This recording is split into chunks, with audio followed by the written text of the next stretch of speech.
મેમુનનગર દાહોદ વિસ્તારમાંથી 3 દિવસ 4 દિવસથી લાઇટના લીધે જે અમારી પરેશાની થાય છે તે અમારે આ પરેશાનીથી દૂર કરવા માટે અમે 3 દિવસથી વિદ્યુત બોર્ડમાં લગાતાર ફોનો કરીએ છીએ અને ત્યાંથી એક જ જવાબ આવે છે કે અમારા વિદ્યુત બોર્ડ પાસે એક જ ગાડી છે ને એ ગાડી અત્યારે ગોટી રોડ પર ગઈ છે. એ ગોડી રોડ પરથી અત્યારે ગાડી આવી નથી. આટલા મોટા શહેરમાં ફક્ત એક જ ગાડી છે વિદ્યુત બોર્ડ પાસે.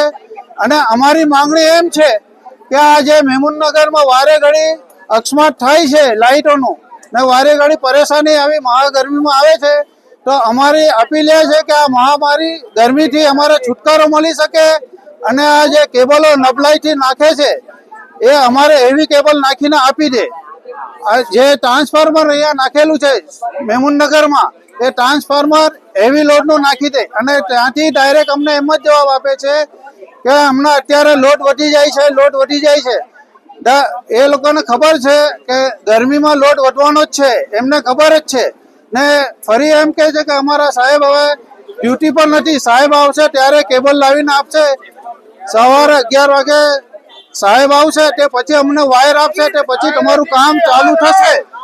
તો આ અમારી માંગણી છે સાહેબથી કે અમારા હેવી લોડ કેબલ નાખી આપે, મેમુનનગરનો જે ત્રાસ છે એ ત્રાસ નિકાલી આપે અમને. તો અમારી માંગણી એમ છે જલ્દથી જલ્દ આ તકલીફને અમારી દૂર કરી આપો.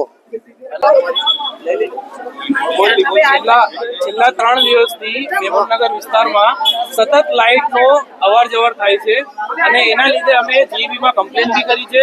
જીઈબીમાં કમ્પ્લેન કરતા એવું જણાવવામાં આવે છે કે અમારી પાસે એક જ ગાડી છે, તો એક જ ગાડી છે એટલે પછી જ્યાં બીજી બાજુ બગડ્યું છે ત્યાંથી જ સુધરાઈને પછી અહીં આવશે.